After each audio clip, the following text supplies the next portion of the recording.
Now the big reveal. Yes, I knew. I saw yes, that. Roz. Stunning. You had enough time. You did it. No, I stayed up until I think it was 4 a.m. I don't remember. But Did you do it yourself? I did it myself. Oh my God. Welcome to the Technically Diverse Podcast, featuring the Quadcast crew. Welcome to episode number 12 of the Technically Diverse Podcast. We are located at the intersection of technology and cultural diversity. I am your host, Jordan. Joining us today, our special co-host. She's sensational. She's sultry. We've got Sam Sun. Hello. Behind the scenes, working his magic is Uncle Mike. Remember, if it ain't Mike, it ain't right. Hey, how's it going today, everybody? And behind the scenes, doling out Law and Order, keeping us in line, is our producer, Roz, aka Peaches. Hi. Let's kick off episode 12. For our audience this week, I've got good news and bad news. I really believe in starting with bad news first. So the bad news is Ruby is out. She is currently making her way back to the country, and she will not be able to join us. But I've got good news. Sam is back. She will be joining us today as we deep dive into anti-Asian racism. We couldn't have thought of a better guest. Sam was loved last week, and she's graced us with her presence again. So, Sam, happy to have you back. This time you've got a different hat on. You're a contributor today, and I feel like this is like when a basketball team finally gets a player and they sign them to an extension of some sort. Like, I feel like we signed you as a free agent. 10-day. Yeah, exactly. Ruby's got some pretty big shoes, figuratively, but I know that you'll be able to fill them. I want to talk this week. The team, we all want to talk about the disturbing events that occurred in Atlanta this past week. Unfortunately, another mass shooting. Lives lost. It sucks that we have to talk about something like this again, but I think it's just indicative of the times that we're in. So if you could provide a recap to our audience members that may not have watched the news or might not know what's going on, can you tell them about that neckbeard that kind of, got things, started? I guess long story short is a 21-year-old white male with a shockingly bad beard decided to shoot up 3 massage parlors in Atlanta, Georgia, and in the process killed 8 people, 6 of whom are Asian. He left 1 injured. He's alive still. And yeah, that is kind of the extent of it. And the other details being that he was apprehended without any kind of the police got him without having to shoot him or having to have any. This is the guy that was having a bad day. Yes. Oh, is that the reason why he did it? Yeah. So the sheriff released a statement in Georgia saying that, kind of justifying his actions, going, the killer just he was fed up, quote unquote, and had a bad day, which is ridiculous because when I have a bad day, I eat carbs. I don't. It's never occurred to me to go kill people as a result of my bad day. And what I thought was really cool, well, not cool, but a really interesting detail. It seems that cop, Jay Baker, he actually had his own little T-shirt business going. And I don't know if you guys ever heard about this, but Captain Baker was responsible for some anti-Asian racism T-shirts that he was selling, which basically perpetuated that COVID-19, came from Asia and that Asians were responsible. So he had a Facebook post with his T-shirts that he was selling prior to this incident.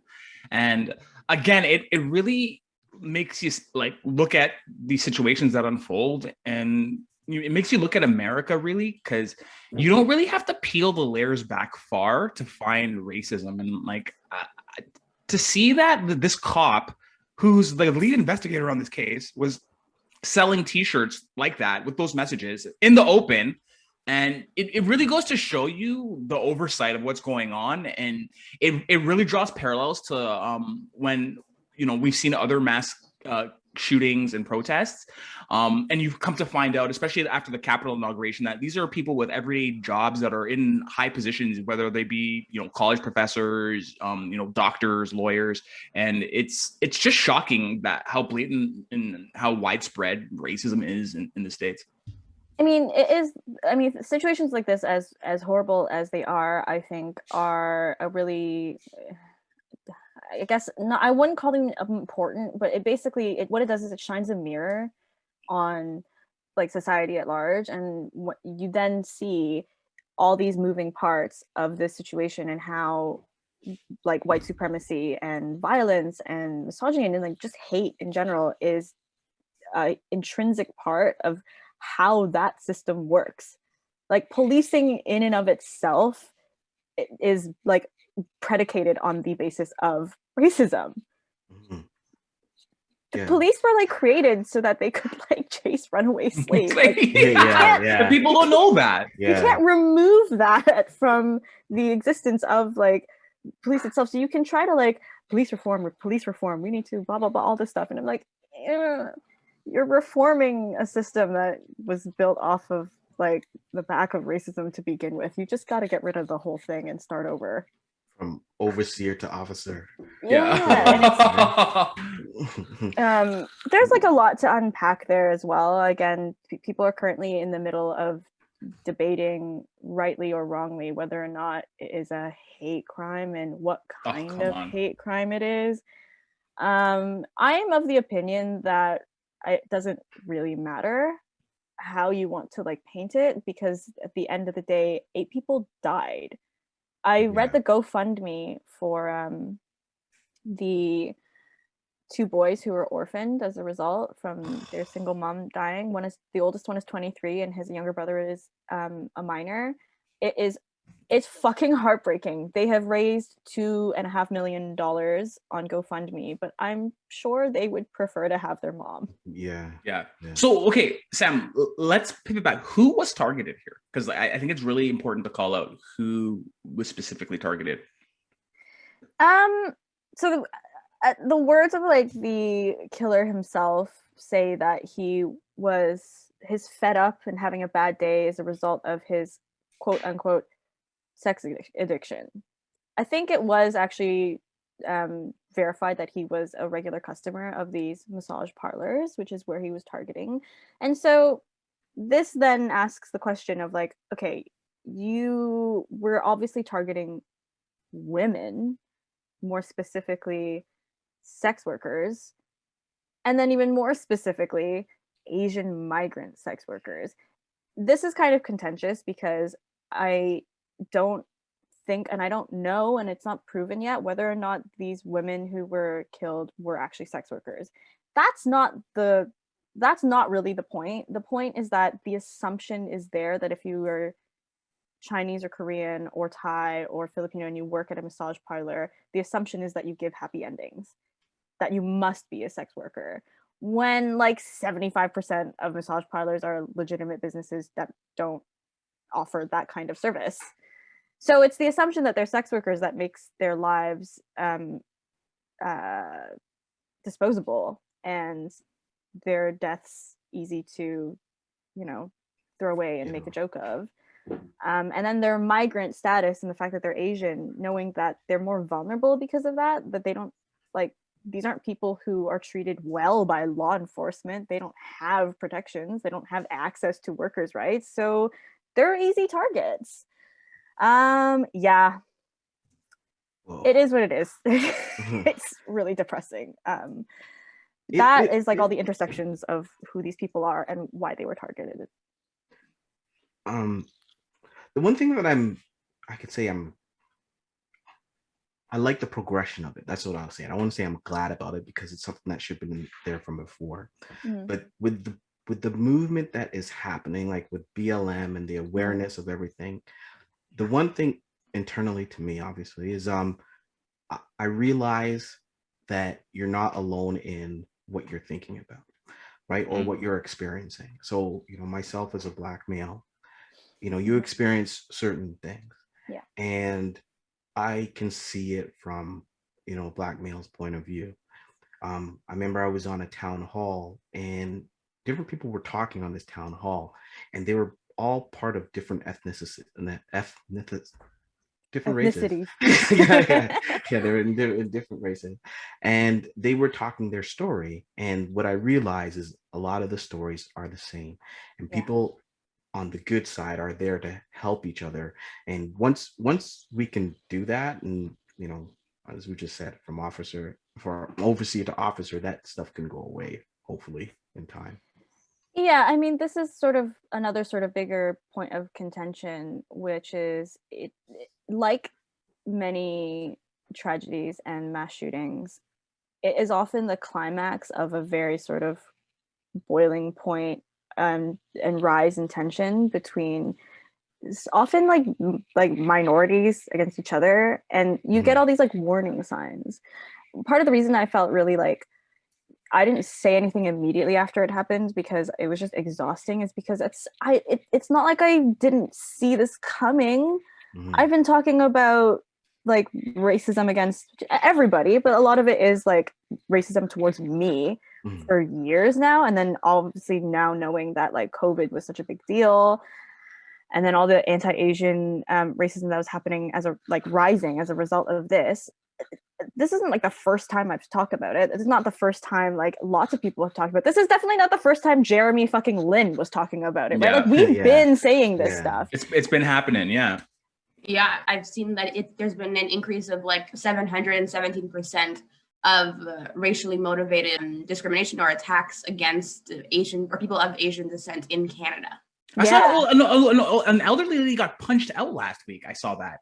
Like knocked out in the street, like trying to cross the street. I'm like, what are you doing? And I'm like, the thing is, what I don't understand about people is I'm like, what does punching an old lady in the face have to do with, like, why would you do that? Like, I don't understand the thought process behind it. Like, well, I'm mad about coronavirus. I want to blame it on somebody. So I'm just going to look out my window and I'm going to attack the first person that I see that's of that ethnicity. I'm like, what? Like, are you a Neanderthal? Under like a microscope, racism never makes sense, right? Oh, like man. when you pick it apart, it's always so irrational, right? But like what it is like American, Canadian, sort of Western governments, to be honest, are in the process of manufacturing our consent for kind of like a new Cold War towards the Chinese Communist Party. And they've done this in a way that scapegoats all Asian people without any of the nuance of like, what do I, an Asian American, my parents are from Hong Kong, like they are the most anti-CCP people on the planet. What do I have to do with the CCP? What do old ladies who recycle for a living in Chinatown have to do with the CCP? Right? And so it's this thing where people for some reason cannot separate the state from the people. And then due to the fact that allegedly we all look the same, they can't differentiate people who are Korean, Filipino, Thai, that's so Southeast Asians who are like, they're not even like, that's not their pig, not their farm. Like you are just attacking them. Because you think they look like this. It's very reminiscent of like what happened after like 9/11, which is all the violence that was happening because of a lot of anti-Muslim rhetoric was being sort of targeted, sort of umbrella term to anybody who looked kind of brown. So the whole Arab community, and they're like, what are you doing? You first of all, if you're going to be racist, can you at least be like correct about who you're targeting? It reminds me of the 90s too. They fit the description. Because you remember like, growing up in the 90s, there's always been this boogeyman. Like at the beginning of the 90s, like anything that you watched, and I think about like Rocky and stuff, it was always like Russia. Like whenever you saw like action movies, it was always Russia. Like it was always this Soviet-based threat. And then we progressed through, and then 9/11 took place, and then everything after that, it was always directed towards, like Sam said, like Muslim people or Arabs, like just always directed that way. And now I feel you can feel it again. There's going to be this pivot now, and everything is going to be towards China and demonizing China. And it sucks that we always got to talk about this stuff, and race always has to be there. But it's mind-boggling at this point. Now, Sam, you said something too that kind of stuck out. You mentioned you said the term that you're Asian American. And in the past, like we've offline kind of discussed it because like I like to say that like I don't like to be called like African American or African Canadian. I don't like that. I'm just like a Canadian. Like I don't like my race being attached to the country that I'm from. So how do you feel? Like, do you share a similar sentiment? Like, how do you feel? Do you think that's splitting hairs? No, so I think like I can understand why the Black community would have like a different contextualization of this, but the Asian American experience is really, really different, obviously, from people who are born and raised in the East. I like the diaspora that happened with Asian Americans, kind of almost umbrella term, is like very specific. Very few of us actually like speak our language with any kind of like fluency. Like I sound like a 5-year-old when I speak in Cantonese. My tie to like my culture and my upbringing is very much through things like food and like family values and like, oh, I dress up for Chinese New Year and like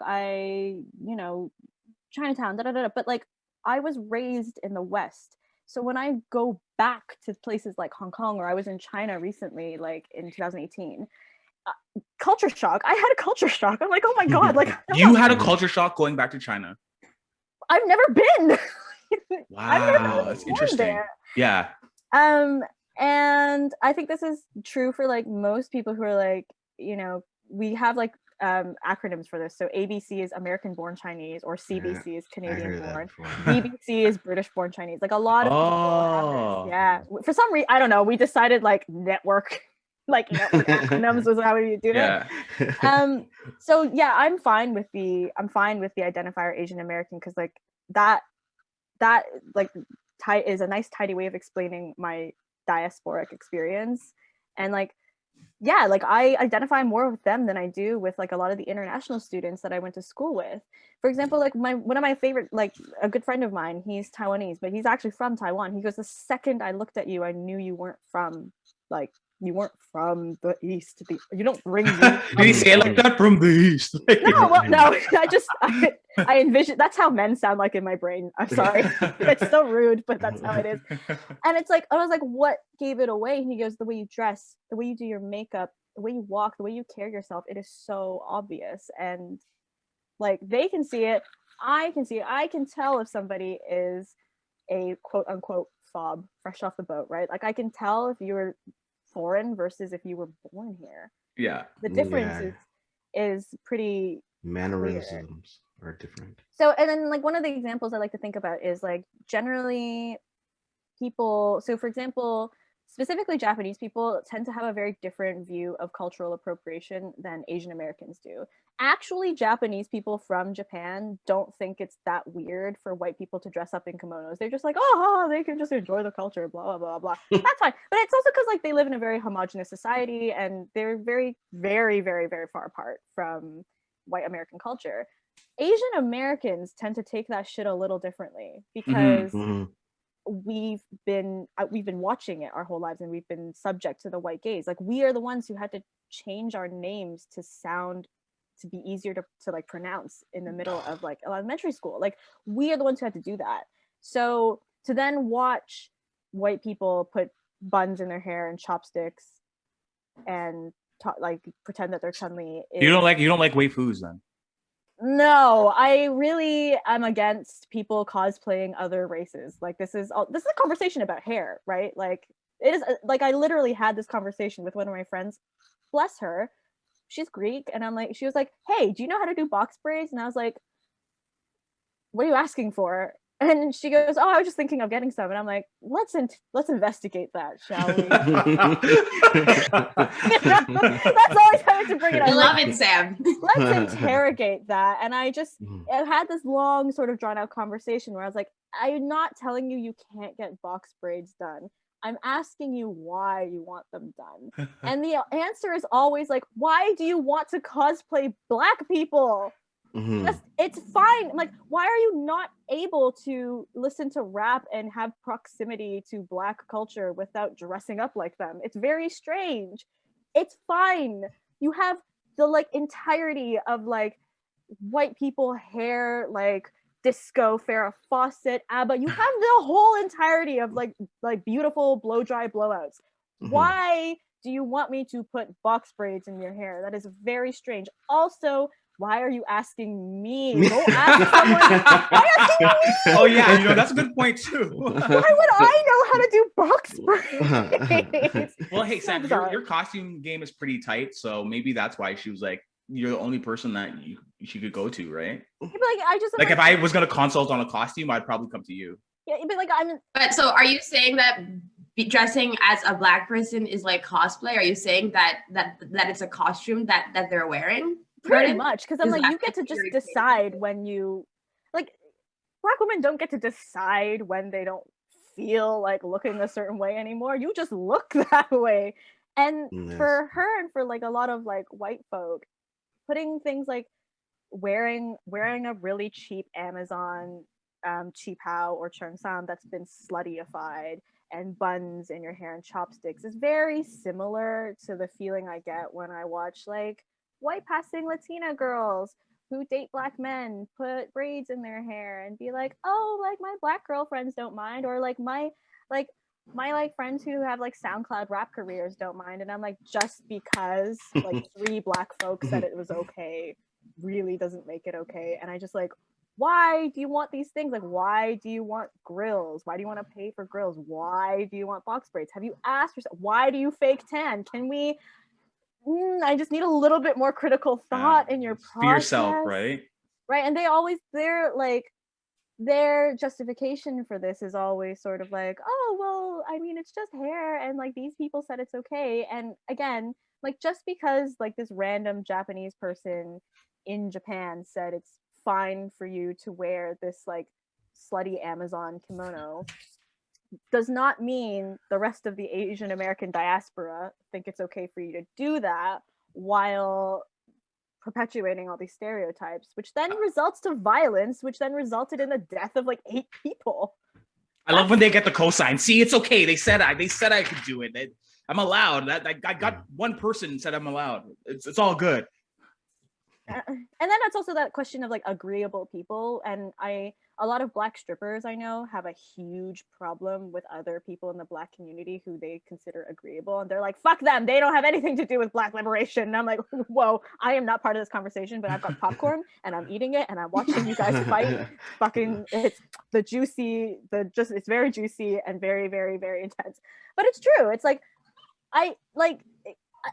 for people who are Asian who have proximity to white people, and I'm like, I get that you want to like save your ass and you want to have your jobs and you want to be in their good standing, but like saying shit like that, going like, oh, it's okay, is not helping us at all. You're not helping my cause here. It's very, very complicated, and it's almost like we're none of us are a monolith, and we're all individuals, and we would like to be seen as such.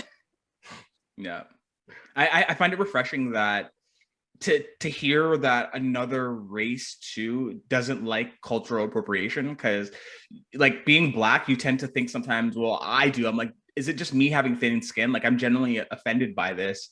Am I alone? And then, there's other Black friends that feel that way too. But then to hear that another race, like, you don't like to hear that either or see it either, it goes to show you that, once again, to Mike's point, we're all kind of in the same boat together. We're all facing the same sort of thing. Like I said, we're way more similar than we are different. Like, don't get me wrong, the Asian American and Asian like culture in general, like, have a lot to answer for kind of the things they have put upon other minorities as a result of the model minority myth, right? But we have a lot more in common, really, than we do different. We all eat rice and we beat our kids. Like, hello, we're the same. In the case of Roz, she usually hits me, so that kind of counts as Roz beating a kid. What? Oh my God, I am not abusive at all. Really? Don't make me bring up. Okay.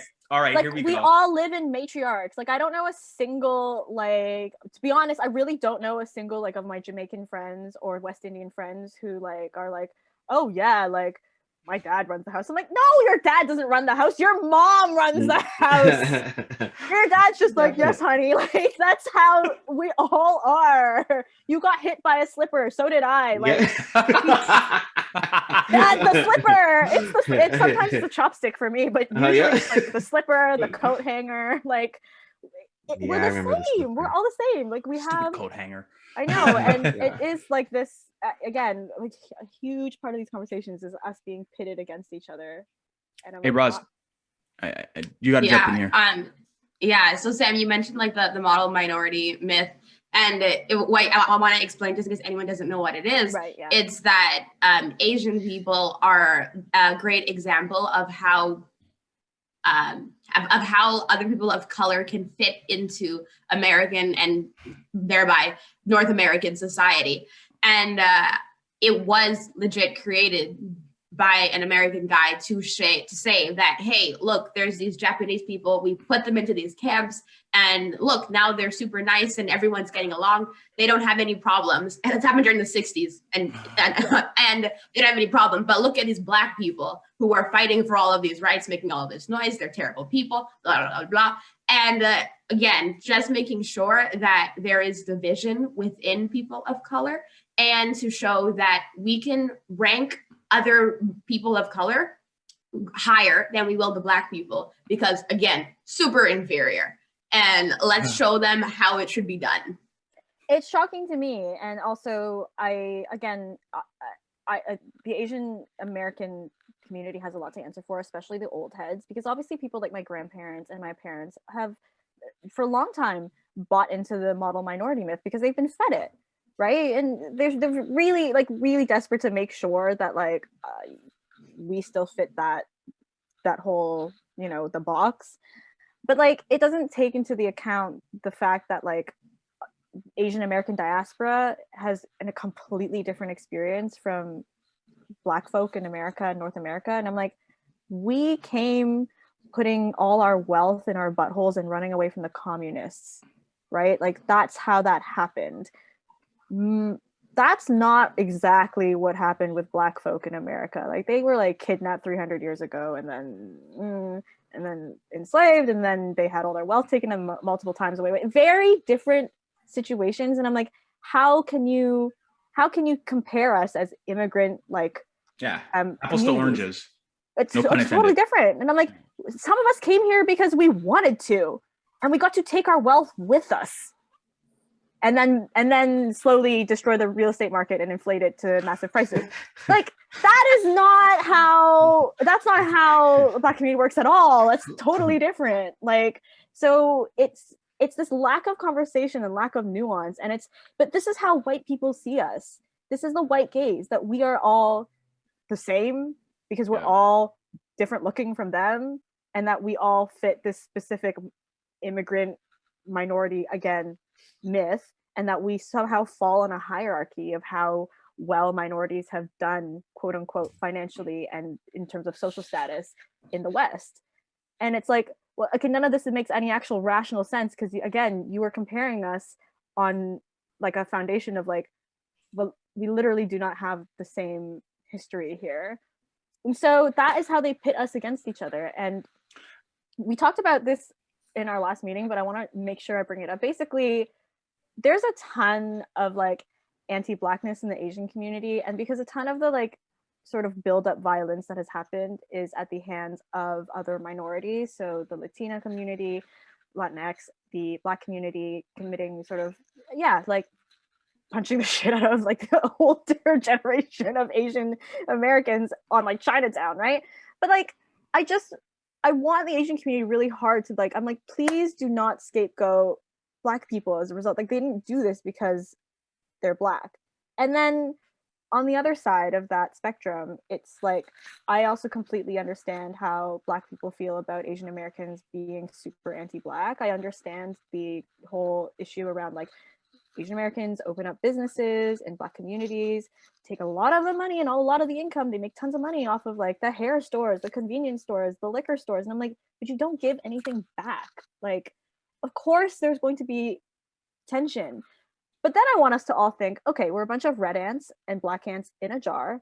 Somebody shook the jar and then poured it out. Then the red ants and the black ants all think it was the other ants that did it. And it's like, nobody thought to ask who shook the jar. Yeah, right on. Bigger picture. Huge picture. And that it's like a huge part of this fight where I'm like, I'm trying really hard to like be like, how do I recognize the suffering of somebody else and like validate their emotions, but then go, but you're being silly. Please, can you think about who shook the jar? Because it wasn't the red ants and it wasn't the black ants. It was somebody else. So Sam, I heard in the news that there was this murder in an area that you lived in England.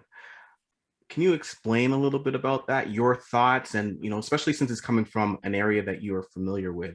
I want to know how you're feeling about it, and let us know. So 2 weeks ago, maybe now 3, I actually saw the news that somebody was reported missing. Her name is Sarah, and she was reported missing in around Brixton, Clapham. So I used to live here. This is in South London. It's a lovely area. Little like background, Brixton is historically Afro-Caribbean because the Windrush generation settled there. And so as we do with all Black communities, we put the label of, oh, it's dangerous and there's riots and blah, blah, blah, blah. Yes, there were riots there, but I'm like, do you expect people who are experiencing systemic racism to not protest against? No, boss, just chill. It's cool. Just chill. Just chill at home with that. It's gentrified now. Obviously, if I'm living in an area, yeah, it's probably gentrified. I'm an artist, of course. Everywhere I go, I gentrify. I can't help it. But I loved it, and it was very, very safe. I never really felt like personally unsafe in Brixton. I lived in a very I lived right next to the police station, first of all, and then also on a main road, and it was always loud. There was always people around. It was never asleep. There was always this guy at like the bus stop playing reggae at 4 a.m. when I was coming home from work. Nice. God bless him. Like, I know I'm not alone. I'm like, great. He's just doing his thing. Was he selling corn soup? I have no idea if he had just woken up or if he was still like about to go to bed. But whatever it was doing, like 4 a.m. on a Thursday night, always playing reggae. And I'm like, A+. I love that for you. Jamming out, vibing. So she gets kidnapped from this area. And a week later, her body is found in a river in Kent, I believe. And the confirmed suspect, is a police officer who was off duty. And he had like a history of, not like sexual assault, but like harassment that was never really like clocked into. And had somebody checked on him, I think, she might very well still be alive. And she's not. And how it happened, we can probably surmise, is that he used his position of power as a cop or off-duty cop to get her into his car. And it's not confirmed yet whether or not he subjected her to sexual assault, rape before he murdered her. But at this point, does it really matter? She's dead as a result of this and probably had to suffer at his hands. And so this sparked a huge amount of outrage in London, obviously. And there are vigils and protests, my understanding. Yeah, they held a vigil specifically in Clapham Common, which is the park in South London, massive park, which then turned violent. The cops then who were there you get all these pictures in The Guardian of cops apprehending white women wearing masks, and people get very, very angry. And so alongside, right, the obvious reaction, which is men going, oh, not all men are like this, and not understanding the systemic issues here of like, no, you as an individual, I'm sure would never do this, but all women experience fear. And I guess like the best example of this is to like dispel all the not all men people. And like, if every 1 in 10 Maltesers was actually like chocolate covered shit, would you wouldn't take a chance? You wouldn't eat from the Malteser bag? I really like Maltesers. I'm joking. Like, or why wouldn't you crack it open though first? Whenever people do these food comparisons, I'm like, you wouldn't break it open with your hands and sniff it? Like, or like, we have like an issue with Lyme disease coming from ticks, right? Not all ticks carry Lyme disease, but everybody is kind of scared that a tick might give them Lyme disease. So I thought all ticks gave Lyme disease. I don't like ticks. I'm terrified about so it. you treat every tick as if they're going to give you Lyme disease. Of course, yeah. Get off my dog. You proved your point. You proved your point. Yeah. Exactly. So alongside that issue, which is we have to sort of we have to fucking hold the hand of these toddler men, these man children. We also have to contend with the fact that it's like, why does it have to take a white middle class woman being killed for people to take police brutality seriously when BLM happened like 6 months ago, and then more even farther back than that, we've had issues with like missing Black women, missing Black queer kids, and nobody gives a shit. Why does it have to take that like a white middle-aged woman? There always something bad always has to happen before action takes place, and I'm like, if you've got people proactively like in your face saying, yo, something bad's gonna happen, why don't like those that are in charge, leadership, ever listen? Like it, I mean, it's part of gaslighting. Like people like literally do not believe or do not care, or both, when young Black women are the victims. And you know, this is something that trips me up too. Can you help us to define what gaslighting is? Because I hear this term a lot and still can't wrap my mind fully around it. Ooh, does anyone else want to take this? I'm trying to think about gaslighting. Rosalind, maybe? I think you had a pretty good last time we tried this. So I think that gaslighting is described as ignoring someone else's experience or concerns and thoughts, and putting your thoughts and experience over that.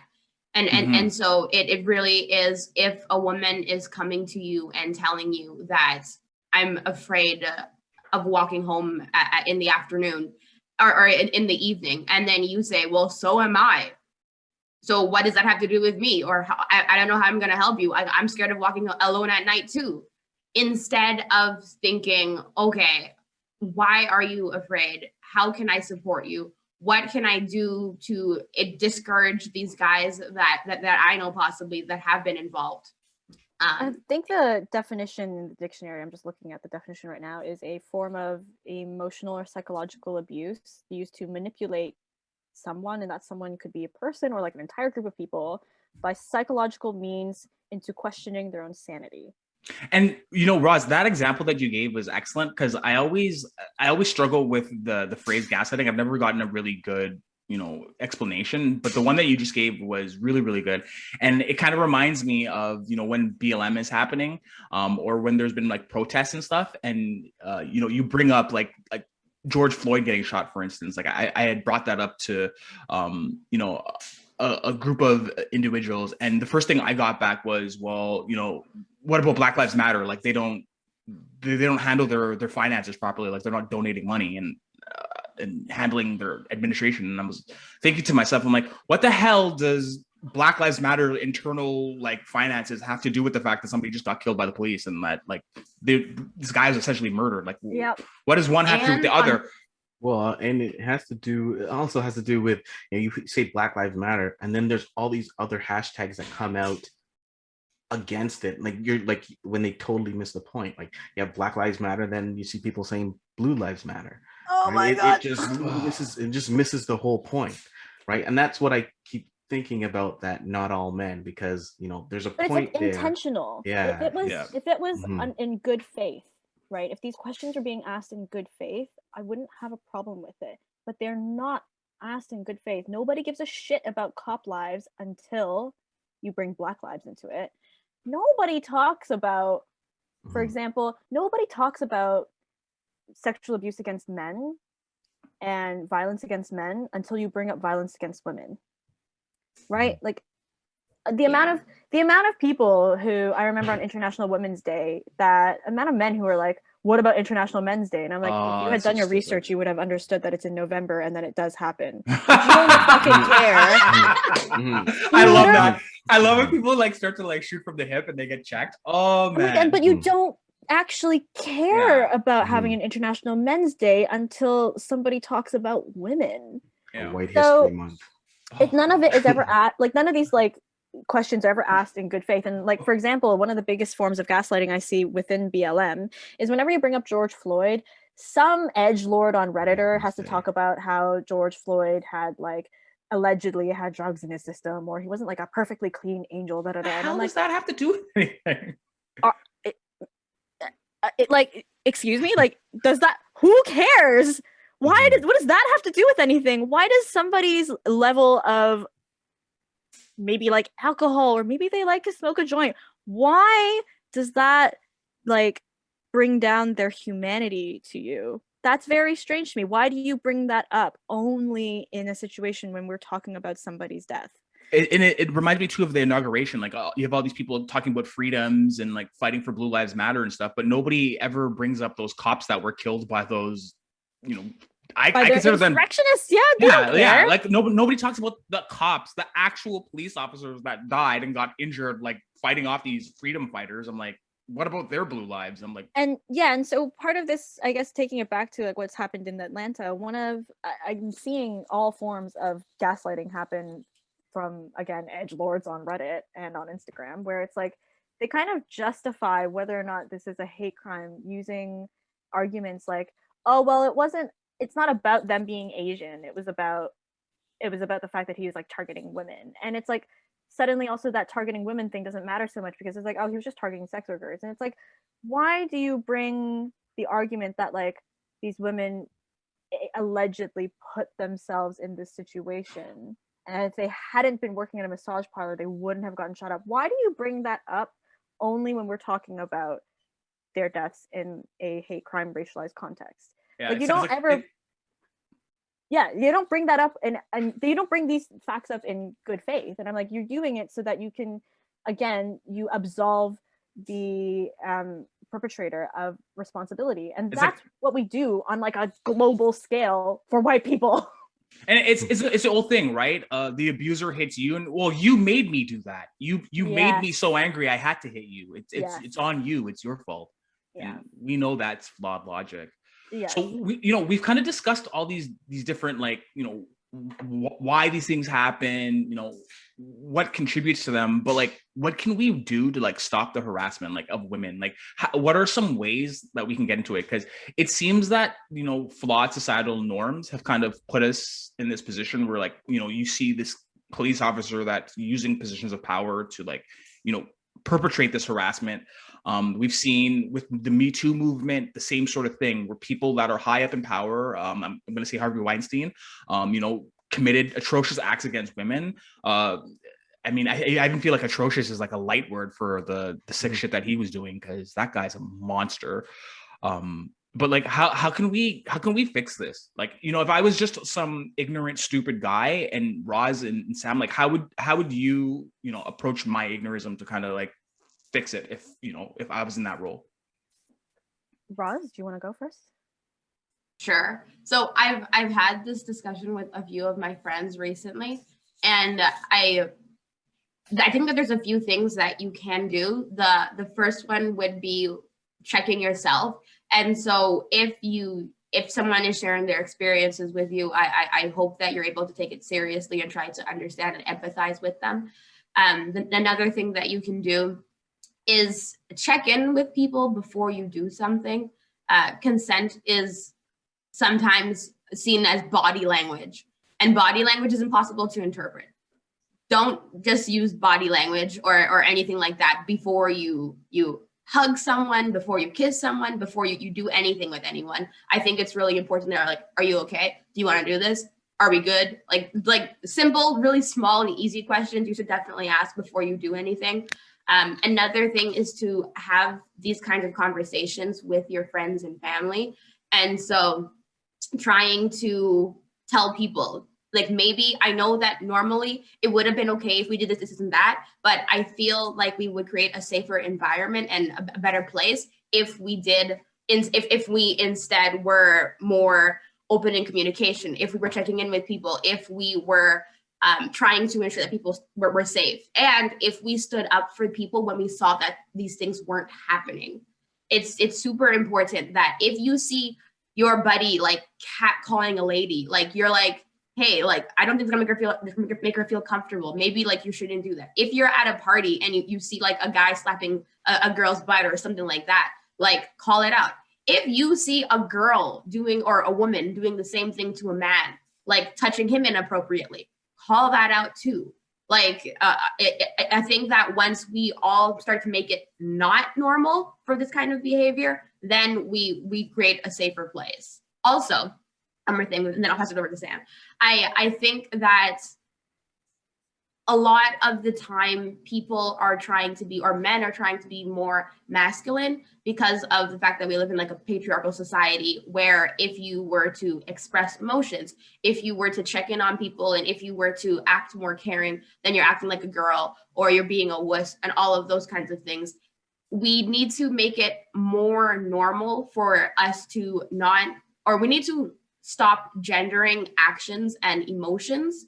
This way, everyone can experience them and bring down the patriarchy. So this way, that's normal. Because some of those examples that you were mentioning, I try to relate them back to like being in a scenario with other men, and I could see how it could create a conflict. And what you nailed there, just in terms of toxic masculinity, like expressing your feelings on that, I could see how that could lead to a problem. Not saying that that problem necessarily should mean inaction. I'm just saying that I can see how that could ruffle some feathers, especially with the norms that men kind of deal with, right? Because like, if a guy's being inappropriately touched by a woman, it's going to be very, very few and far between where he's going to say anything. If a woman inappropriately touched me, would I say something? I don't know. Like, I can't confidently say that I would say anything. I might just brush it off or something. Yeah, me too. That happens. Like, sorry, I was just gonna say, me and you literally go to a mixed martial arts gym where we see this happen every single time we go there. The entire like culture of specifically the Brazilian jiu-jitsu guys is predicated on this incredibly toxic behavior. And like, of course they don't say anything. One of the biggest things is like, one of the girls who we used to box with, she used to do Muay Thai. She stopped going to that gym because she went on a date with one of the Brazilian jiu-jitsu guys, and he tried to kiss her in the car and she just didn't want it. So then he goes and then spreads all these rumors about how she's like a hoe and she did this and that. Let's go back to high school. Yeah, nobody said anything. No one said anything. And she told me later, and I was working for the gym at the time, and I finally told, like, they asked me like, oh, why does she ever come back? And I'm like, oh, you don't know? Like, this is the reason. It's one of your guys. And he was like, I just run this place. I have no clue. But like, this is because you've built an environment where nobody feels comfortable talking about this. And like, it's just another example of that. And that too is, it's specifically that shitty environment that was created. I'm happy to say that, we don't go to that gym anymore because of that environment and other very crazy things that we probably have to spend a whole podcast deep diving into. Talking about the drama at our gym. Yeah. And just the crazy shit that occurs in these situations. But yeah. And just on that though, you mentioned before that you wouldn't, if someone had probably sexually assaulted you, you probably wouldn't report it. Men only report, I think it's something like 4 to 5% of the time when they are sexually assaulted. Similarly, women only report about 6% of the time. A lot of the time, sexual assaults and violence and these kinds of things are not reported. And so I think that it's also important to understand that it is super common for these things to happen. And until we start dismantling the systems that allow them to flourish, and we stop gaslighting people and give them the opportunity to speak, we won't have any improvement. And I think too, I'm like, would anybody even care or believe me? Like, when I think about reporting it, I'm like, I literally think I'd get laughed out of the room. Like, I don't know. Yeah, law enforcement just would not take you seriously. Yeah. I unfortunately, I know someone that got into a situation where they were being abused by a spouse, and it resulted in the police showing up. The police showed up, and there had been an altercation. However, the one person who looks like me, had been assaulted by this other person that, was white. I'm just going to straight up say they're white. But the cops came and they said, hey, you know what? On you, since you're black, I can't see any markings on you from the altercation, but on this white person, I can see altercations on this person. So unfortunately, you're going to have to go to jail because I can see the markings on her, but I can't see them on your skin. Oh my God, is that the actual justification that they gave? Right. But here's the key tidbit. Earlier on in the same week, the police had been called before for a similar domestic incident for the same two people. And the white person was taken away for hitting, the black person. And that person was cited for being drunk and hitting someone. So I'm like, if you've shown up to the situation now twice and one of the two people has a history occurring in the same week of doing this behavior, why would it matter where the markings are? Like, you've got a history of this. But unfortunately, the person that looked like me was taken to jail, and that was the reason for it. Oh my God, that is mind-blowing. Yeah. Holy shit. And this is law enforcement here. This is Ontario. This is right in Ontario. Totally. So like, it's crazy to me. Like, it's a very painful story. But yeah, that's what happened to this friend of mine, and it sucks. Like, it honestly sucks. It sucks. And you know what? It doesn't even, the sad thing is, it doesn't really surprise me because when I still fucked men, okay, the kind of men that I like, unfortunately, are like the army brat types. And those types tend like to Guile from Street Fighter?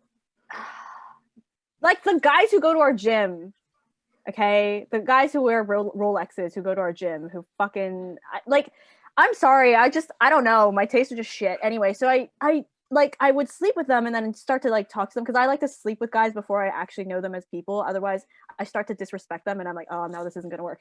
And like the amount of times I've been like, time out. Wait a second. You sleep with them before you know them as people so that you don't disrespect them? I need to make sure that I maintain the veneer of mystery around them, or else I won't like them anymore. And then you'll start to disrespect them. Yeah, because then once I get to know them, I'm like, oh God, you're an idiot. Yeah, you're just like, you're an idiot. Like, I can't. Okay, that's cool. And so one of the biggest things is, particularly with like around white men that I sleep with, or white passing men that I sleep with who are interested in mixed martial arts, a lot of them have a history of being, let's say, in the army. Don't know, it's just like something that's happened. It's not like all of them, but like a lot of them, right? Fine, army brats. Not everyone who goes to the army is a horrible person. And then these people are the kind of people who have like a vested interest in going into law enforcement after. And these people are the people that I consistently have to hear justifications of not all men and Blue Lives Matter from them. I hear this from their actual mouths and I'm like, I cannot believe I let you put your penis inside me. I can't do this anymore. This is shameful. It's awful. And it's like, it's a thing. And I'm like, I cannot believe that you are the fucking people. Like, you are the ones that they're picking for this job. You're the leaders. You're the law enforcement. You can shoot people. You can choose who lives or who dies. And so like in situations where like I've had to like mediate or like explain to somebody, like I get girlfriends who tell me about, oh, this thing happened to me. It's kind of fucked up. And I'm like, they explain it. I'm like, hun, what you are telling me is you were raped.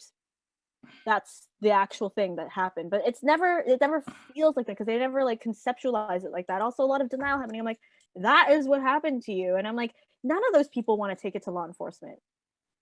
Of course they don't. They're not gonna be dealt with like in a way that is like gonna do anything for their situation, and so of course they never report it. And it's like, if you created an environment where like people who reported these things actually felt like they were getting some kind of like reparation from it and they were being heard, maybe they would report it more, but they don't. They get shamed. And so like my answer to the question of like, how do we fix things is much less on an individual level, because I really resent the idea that we all have to play hero in order to like help women. The amount of times I have had to like sit at a bus stop, watch some random person harass a girl. I know there's other people around me. They don't say anything. And I have to be the one to step in and be like, shut the fuck up. She doesn't want to talk to you. And then he then redirects the violence onto me. And I'm like, I would like to see you lay a finger on me. You would not dare. Try it. I'm just coming home from work. I work at a circus. I have melted clown makeup on my face. You don't think I would be insane and try to maim you? Fucking try it. That's not my job. My job is to hang around and twerk like on stage for money. That's not my job to like play superhero. I would like for there to be like policy from the top down, which like that doesn't literally like write into the legislation things like misogyny and racism.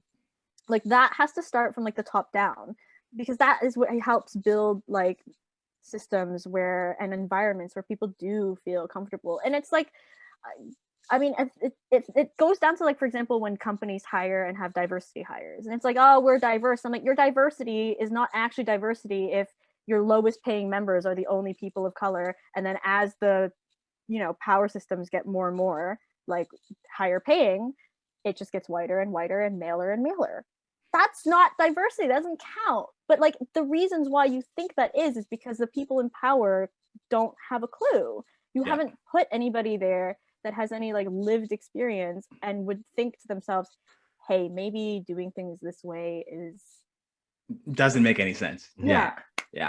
Except that one person that runs the diversity is person of color.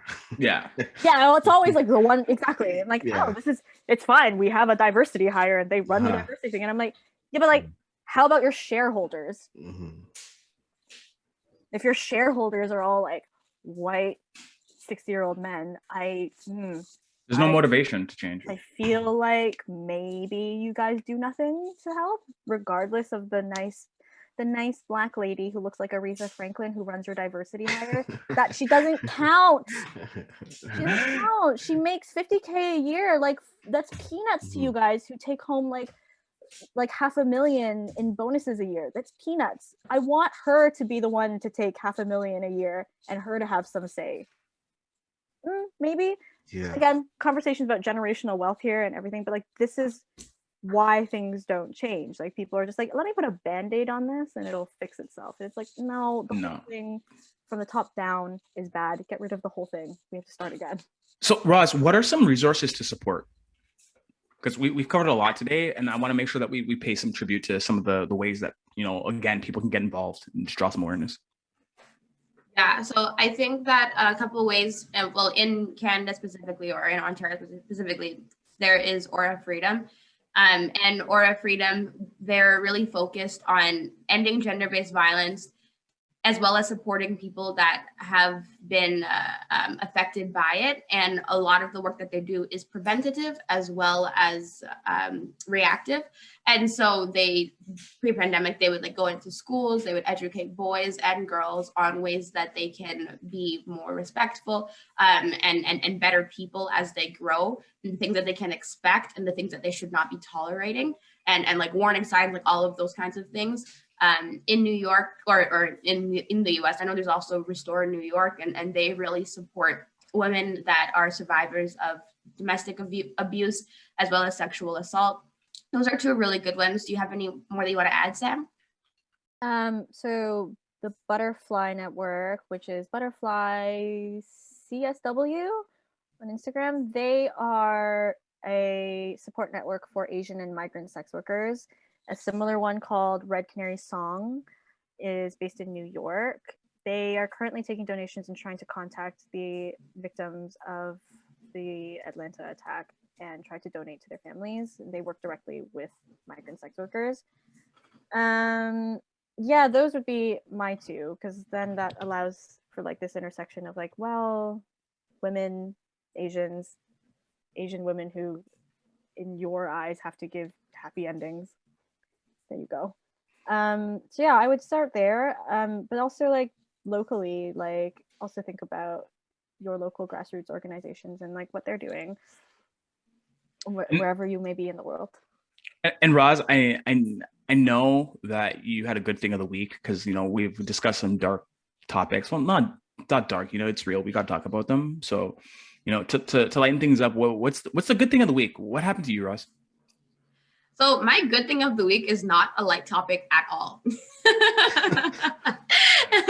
It is that I shared some of the statistics of sexual assault with some friends of mine some friends of mine from college, and we had a really long discussion about sexual assault, about ways that people should be, about ways that we can change societal norms, like the things that I mentioned before. It was really good, I think, because a lot of the times gaslighting happens when we talk about these things. And I feel like I have become a lot better at handling that. So one of the first things that was said was, oh, but men aren't treated the same when we're victims of sexual assault.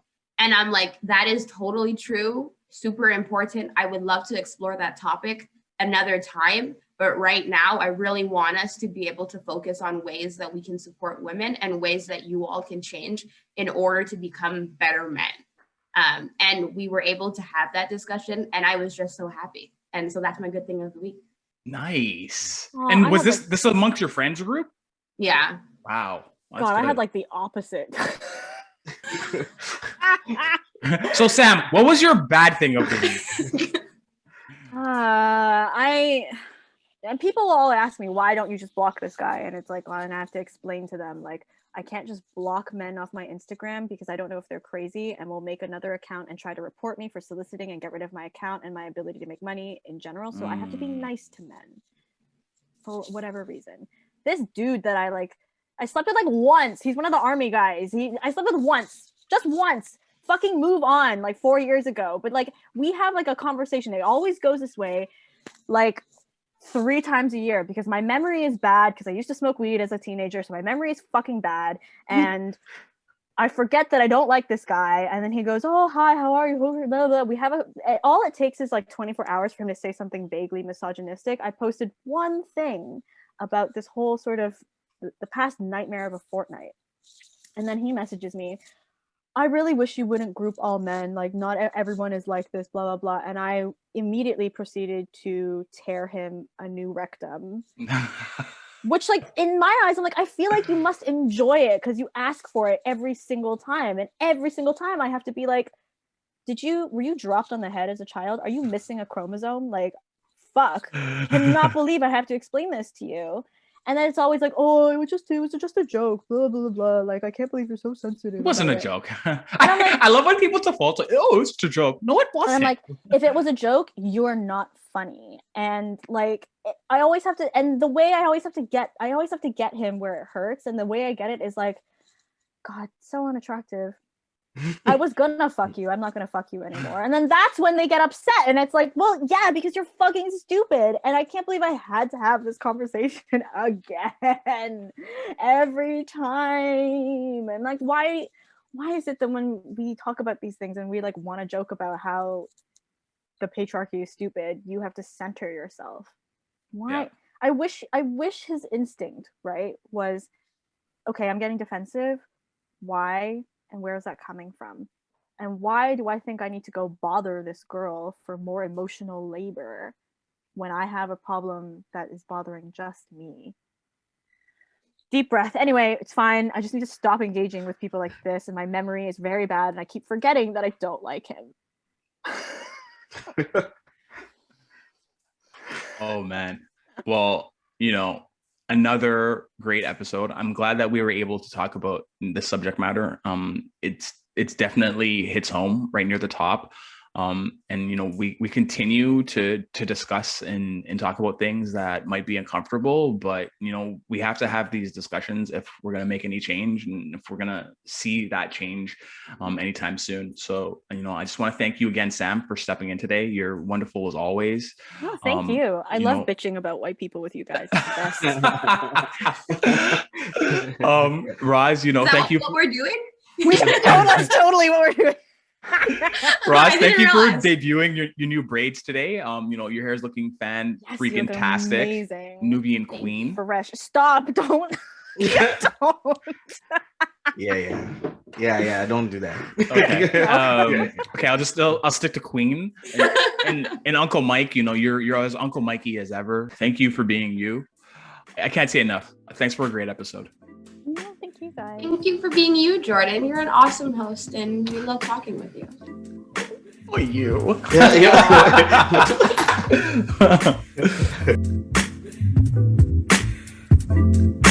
This has been the Technically Diverse podcast. Remember to hit subscribe on whichever app you prefer to get your podcasts. You can also connect with us on various social platforms. On Twitter, you can follow us at TechnicallyD. On Instagram, you can follow us at Technically Diverse. Or if you prefer to watch, subscribe to our YouTube channel that shares the same name, Technically Diverse. We also love getting feedback and ideas, so if there's anything you'd like to see, you can send us an email to technicallydiverse@gmail.com.